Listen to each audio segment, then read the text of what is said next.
Salut tout le monde, c'est Jimmy pour la Révolution Bitcoin. Aujourd'hui, Mike est pas là, on a eu des petits problèmes techniques avec les ordinateurs, fait que je le fais aujourd'hui seul. On va commencer avec la première nouvelle.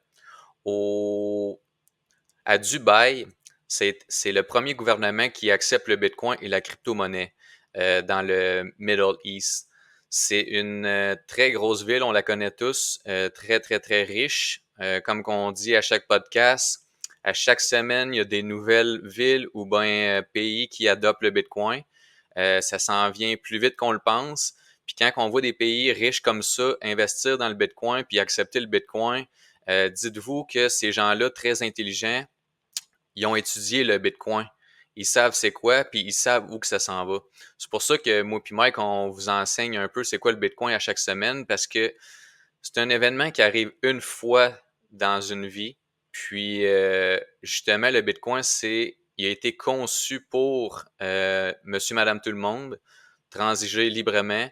Puis il n'y a aucune restriction avec le Bitcoin. C'est vraiment universel. C'est fait pour tout le monde. Fait que les premiers qui vont l'adopter, c'est eux autres qui vont être le plus récompensés. Puis éventuellement, tout le monde va transiger en Bitcoin, qu'ils le veulent ou pas.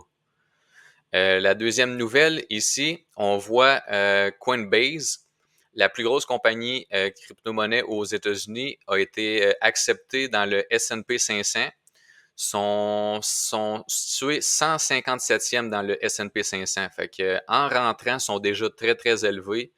Puis, le S&P 500, pour ceux qui savent pas c'est quoi, c'est une indice aux États-Unis, celle qui est la plus grosse et la plus populaire. Donc, tous ceux qui ont des fonds de pension ou les firmes d'investissement qui investissent pour le monde, monsieur, madame, tout le monde, ils investissent dans ces grosses indices-là qui sont plus, on va dire, sécuritaires. Ils comprennent 500 compagnies aux États-Unis qui sont toutes regroupées ensemble pour faire un genre de gros panier diversifié des 500 plus grosses compagnies qui font le plus de profit aux États-Unis.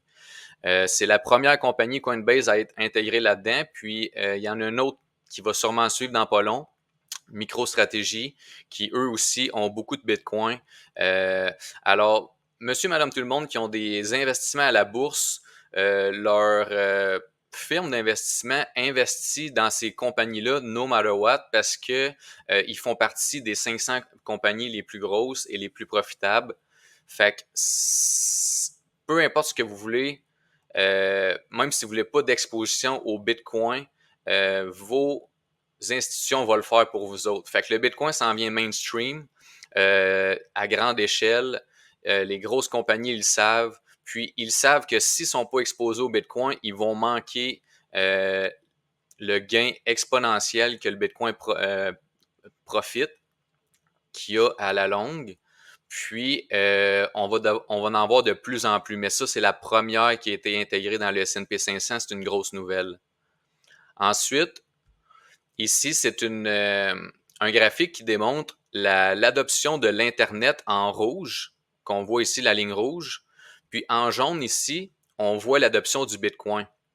Pour ceux qui ne sont pas familiers avec ça, c'est que chaque technologie qui existe ont une genre de curve d'adoption. Puis l'Internet, ça a été la plus vite, la plus rapide. Puis on s'entend que le Bitcoin, lui, en étant une monnaie faite sur Internet, il bénéficie que l'Internet est déjà en place. Alors, l'information se propage beaucoup plus rapidement qu'avant. Dites-vous, quand l'Internet a commencé, il n'y avait pas beaucoup de manières d'envoyer de l'information mondialement comme aujourd'hui. Puis aujourd'hui, le Bitcoin, lui, il se fait adopter plus vite que l'Internet. Il y a environ autant d'utilisateurs que l'Internet en 1999, soit 400-500 millions de personnes qui ont du Bitcoin mondialement, qui est vraiment pas beaucoup. Puis l'Internet en 99, on va dire de 99 à 2020, un 21 ans, on a pu constater que ça a été une vague d'adoption assez intense. On le voit ici avec la ligne rouge. Puis la ligne jaune, c'est le Bitcoin. Fait qu'on voit qu'on est dans le début du Bitcoin. Puis le Bitcoin, dites-vous que ça va être la monnaie de l'Internet, mais pour tout le monde international. Fait que si vous êtes le moindrement brillant un peu, vous allez prendre le temps d'étudier un peu c'est quoi le Bitcoin, puis de comprendre que cette opportunité-là, ça n'arrive qu'une fois dans notre vie. Puis surtout le monde, je vais dire en bas de 60 ans, parce que le Bitcoin, il est très rapide. Il n'y a personne qui est trop tard dans le Bitcoin présentement. À 100 000 US, il est vraiment pas cher comparativement à toutes les autres assets mondiales qui sont assez grosses. Puis, euh, on est dans le premier 3% d'adoption, là. Ici, on voit 4,7% d'adoption. Fait que c'est vraiment, vraiment, vraiment, vraiment de bonheur. Soyez pas surpris de voir aller le Bitcoin encore beaucoup, beaucoup, beaucoup plus haut parce que c'est pas tout le monde qui en a encore. Fait que je l'enseigne à vous, ceux qui écoutent mes podcasts, c'est vraiment de prendre la peine d'étudier puis de s'informer c'est quoi. Puis quand tu comprends c'est quoi, tu vois que l'adoption, elle va s'en venir comme l'Internet, puis comme les téléphones cellulaires, peu importe ce qui arrive. Il y a du monde qui, on va dire, qui se ferment les yeux là-dessus, puis tout, c'est leur choix, mais pour les finances, puis reprendre votre pouvoir d'achat avec les années, le Bitcoin, c'est votre seule euh, possibilité, parce qu'en vrai, ça va devenir l'économie dans le futur. Fait qu'en vrai, pour aujourd'hui, ça va être tout, les nouvelles. Je vous remercie à tous, à ceux qui font partie de nos podcasts, qui commentent, qui likent.